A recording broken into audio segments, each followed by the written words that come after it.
Hello there, well welcome to day 6 of my entry into the Great Guitar Build Off 2020 unofficial challenge. Now today I'm going to be doing a bit of body shaping, not mine, I'm going to do it on the belt sander.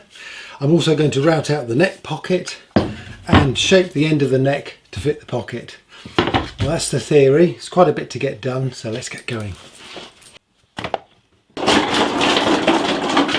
After my planing disaster on the last video, I'm almost reluctant to use this, but I do need to plane a bit of the top of this body down. Okay, so I hope you can see this. The problem I've got is that this side is a little bit higher there than this side. There's also a dip in the wood there for some reason. I'm not quite sure what that is, but so I'm going to have to take some off the top, and I need to try and avoid getting sniped from the thicknesser, which will cause another dip. But keep your fingers crossed. Let's see if we can do it.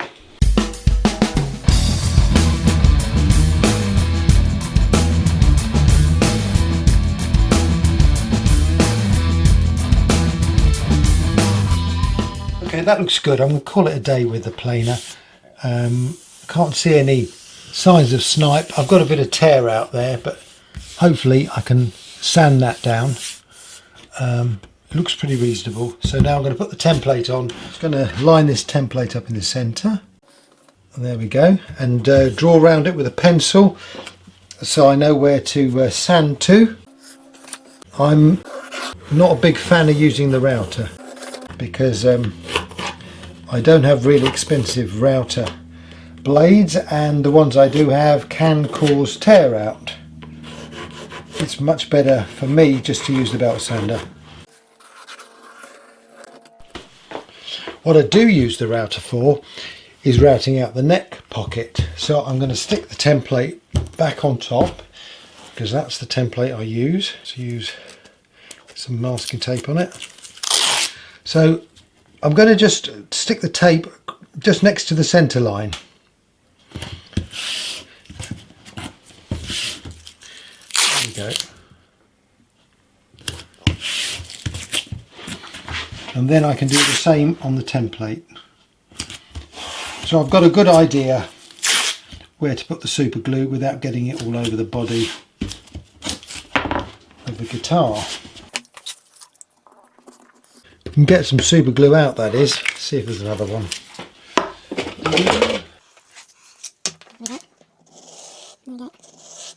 You really don't need much. Okay, right. That's there. There. I think we're okay with that. Now, according to my notes, the fretboard should raise above the body by 8mm, and that I normally reckon on having a 21mm depth neck. Now I've got a 23.5mm neck at the moment, which is fine because I need to do some sanding and shaping on this. I also need to radius the fretboard. So what that means is I'm pretty much on line with my notes. So I need to route down this neck pocket to a depth of 13mm.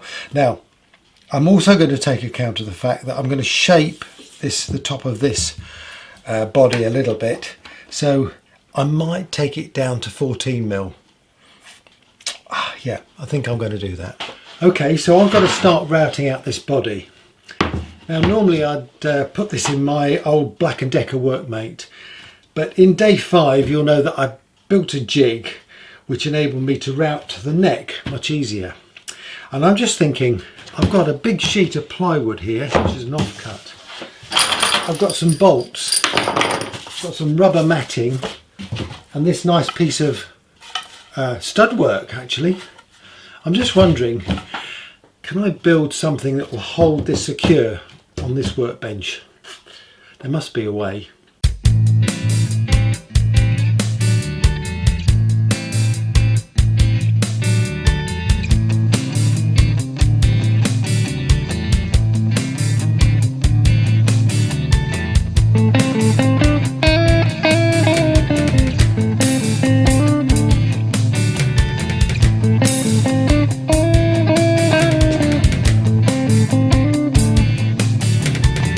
Mm-hmm.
Okay, so after all of that, I've ended up with a jig, which I think is going to work, or a fixture, never quite sure.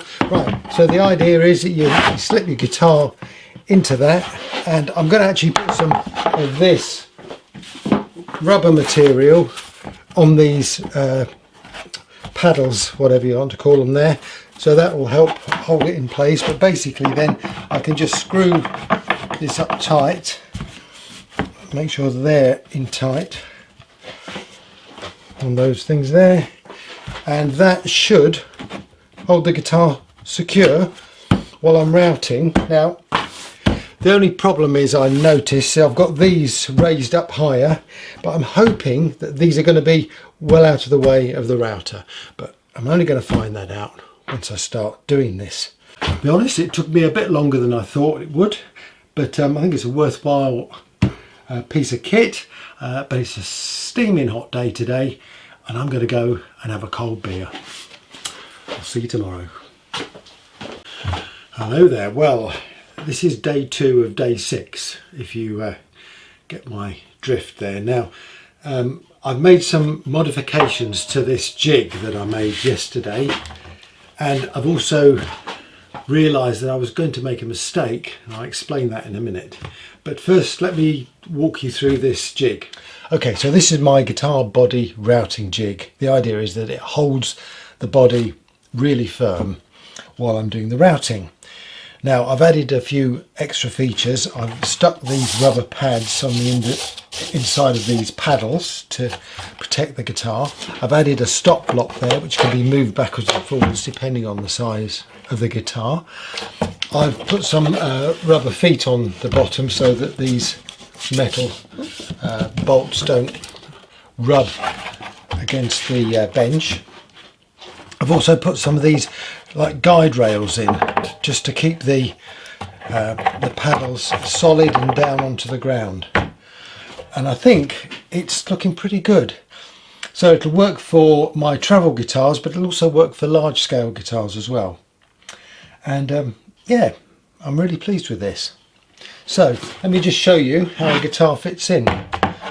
Now, I've taken the template off that I put on yesterday, and I'll explain that in a minute. So guitar can butt up against there, and then it's just a question of turning in these bolts to secure the guitar. Now, I cut slots in the end of these bolts so I can use a screwdriver to tighten them up. I've got a screwdriver to hand. There you go.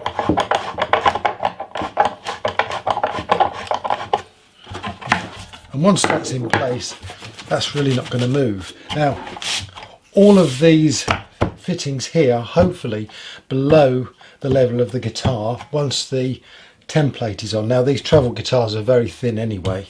A normal guitar would be much thicker.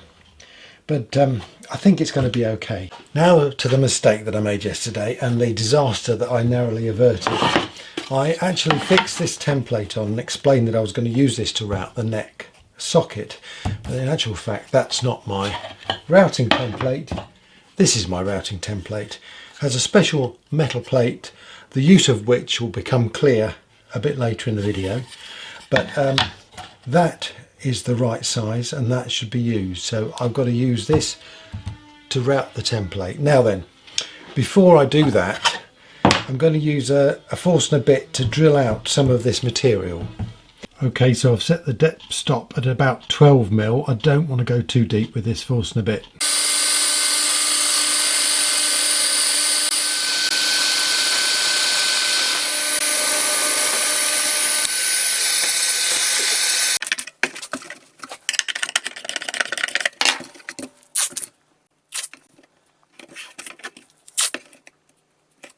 Okay, I've secured that in place. I wasn't quite happy with the first time I secured it, so I've done it again, and it's pretty solid now. I'm just going to check it with a neck that I've made earlier. This is a neck that's already been made. I'm just going to put that into the slot just to double check that the whole lot is lined up. And basically what I've done is I've drawn a line just here based on where the neck goes. I've drawn a line there and I've drawn a line there, and I've measured each side of that centre line and it's spot on. So I'm pretty happy that this is going to be okay.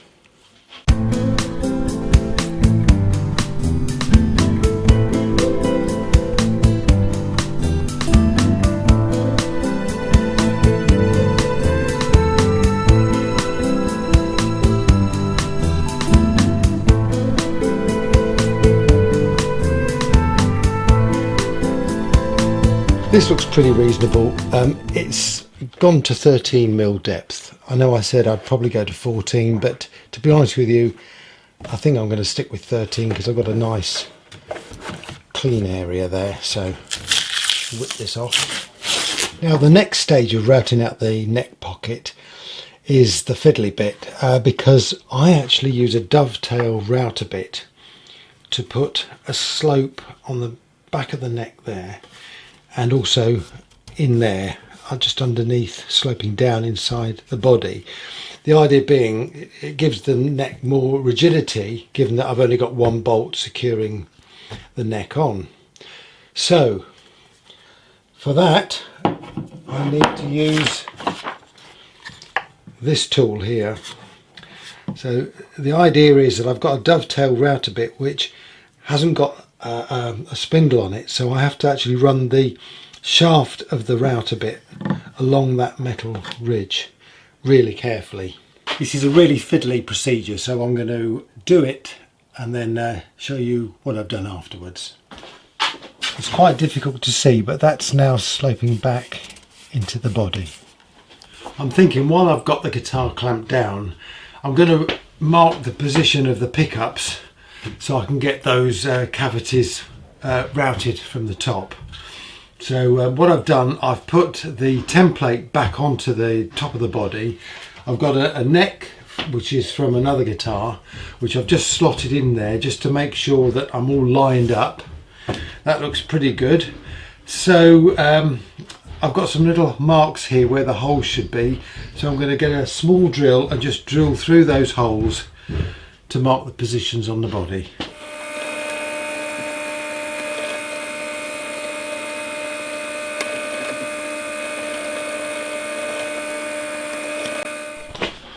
Okay, we're back in the clamp. Just clamp that up a bit more.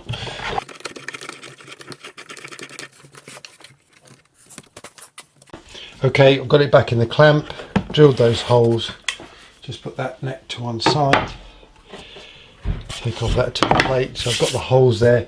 Now I've got my routing template for the pickups, so and I've put some drill bits through there to use as registration marks, and there we go. So I can register that properly, route that one, then I'll register that one and route that one. Okay, I've got masking tape and super glue on there, and I'm going to try and register these two drill bits. Fiddly fiddly, that's one. What's the other?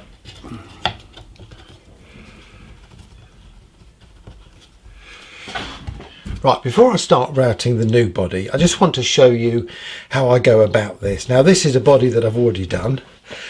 You'll see I've got the two pickup slots routed. Now the thing is with these guitars, I route out a big chunk at the back, so it really doesn't matter how deep I go with these two front cavities, as long as I go deep enough to join up with the back. Now Forstner bits can be quite expensive, especially to get the good ones, but I found this set on eBay which wasn't that expensive, and for small scale work like guitars they are absolutely ideal, and I've used them quite a bit, and they seem to keep fairly sharp. Now there's no doubt that having a pillar drill really does help doing this type of work, but until very recently this is what I was using.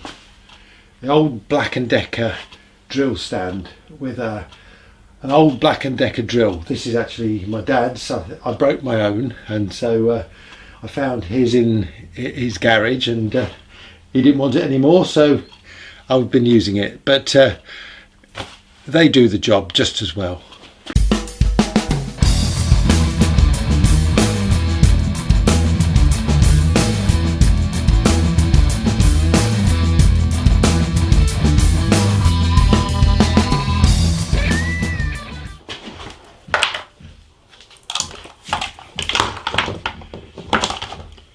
Now there's a few things that I've learned from bitter experience when using a router, and I'd like to pass on these tips to you. First of all, if you can, try and get a router that's got a slow start and that has a light inside that lights up the workpiece, because it makes life so much easier. The other thing is that when you've finished the routing, switch off the router and let the blade stop before you actually release the router out of the workpiece, because the number of times that I've come out with the blade spinning and caught the template and buggered it, well, there's too many to remember really, and it's always a problem. So they're my tips for a router. Okay, so I've routed out the neck pickup pocket. Now I'm going to do the bridge pickup, and you might ask why, if he's got both pickups marked on this template, doesn't he just leave it in place and do the other one? Well, the problem is that this spacing isn't absolutely right, and I have fiddled around with the position of the pickups, which in my mind is one of the most important things on an electric guitar, because the pickup is reading the string directly above it, and it's important that you get the right wave of the string, the right sort of fundamental frequency above the pickup to get the tone that you want. In my mind, it's more important to get that right than to have really expensive pickups. But there you go, that's a contentious point perhaps. Anyway, I'm going to get on with the bridge.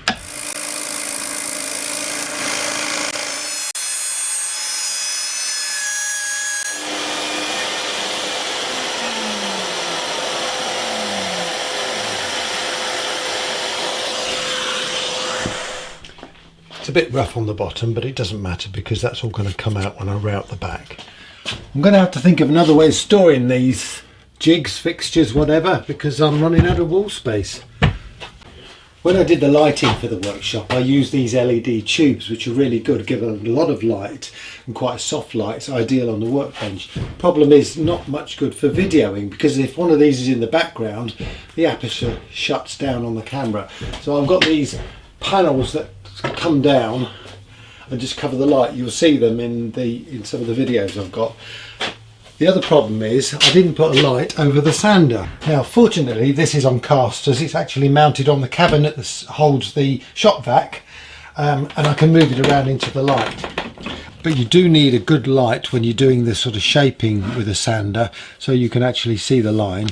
So I am going to be fitting an LED light above this sanding unit, but in the meantime I shall make do with what I've got.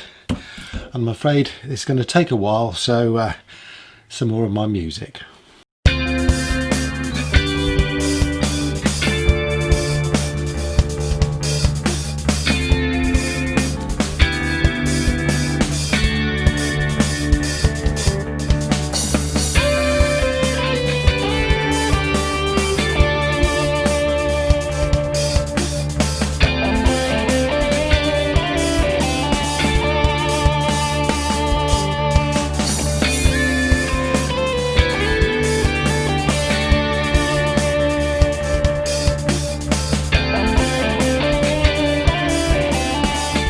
Okay, so I've got the main part of the body shape. Now this is the part where there's a certain amount of artistic interpretation involved. I've obviously got to get a bolt in there, so I don't want to go too far down here, but that's the line there. I need to join that up with there, and so I'm going to just swing that round there.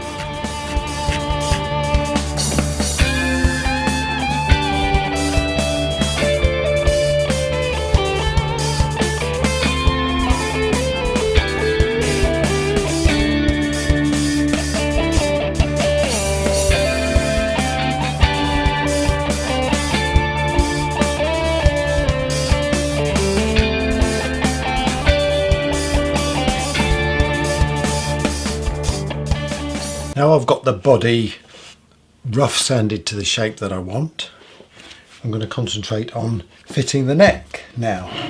And for that, I've got the bridge, I've got the neck, I've got this sheet of paper, which I will show you in a second, and a ruler. Okay, so this is where the nerd in me really comes apparent. These are measurements that I've taken on 4 guitars. 2 commercial guitars, a Strat, a PRS, and 2 guitars that I've made. Now these are measurements from the bridge to the nut, once I've got the intonation absolutely spot on, because I'd had so much trouble in the past putting the bridge on, then realising that the bridge was too far forward. I had to move it back towards the end of the body to get the intonation right. So I went through and measured them all. Now I'm going to concentrate on the Strat length. So as you can see, there's a difference of 5mm between the top E string and the bottom E string. So I've got to make sure I account for that when I fit the bridge and obviously cut the neck to length. So I'm going to look at these in the middle here, about 65 or 650mm as a guide to set the length. Okay, so I've just done my usual trick of turning the camera off when I thought it was on and on when I thought it was off. So got a great bit of film of me moving the camera around, but actually none of me using this beautiful Stiles and Brown saw, which I only get out for special occasions, sawing off the neck at the 22nd fret. Never mind. Anyway, onwards and upwards. I'm going to make myself a cardboard template for the dovetail at the end of the neck.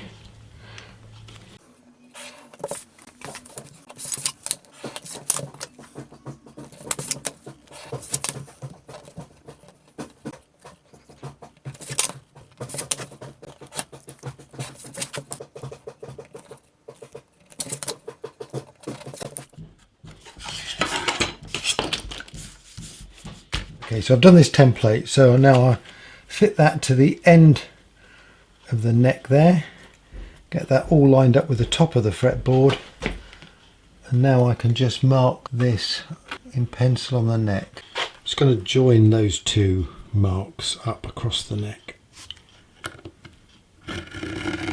Okay, it's time for another jig. Get all this out.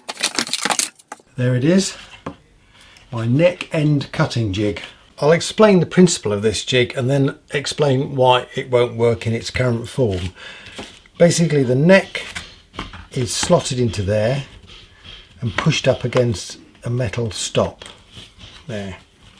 Then these side paddles are tightened in to hold the neck in position.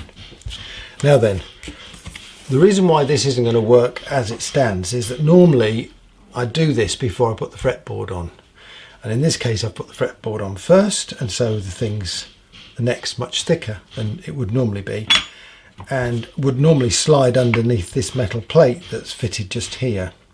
And the idea of this metal plate is it's a barrier that the dovetail bit runs up against. Now then, what I'm going to need to do is to raise up the height of the sides of this jig, and I think if I do that it's going to work okay, and I think I can do that probably with a couple of strips of hardboard. So I'm going to get on and do that. I've made some modifications to the jig, added this strip of hardboard along the top there. That's actually flush with that, so that's exactly how it should be. So now I'm going to fit the neck in. I'm going to push that right up to stop at this piece of metal there and do those up tight.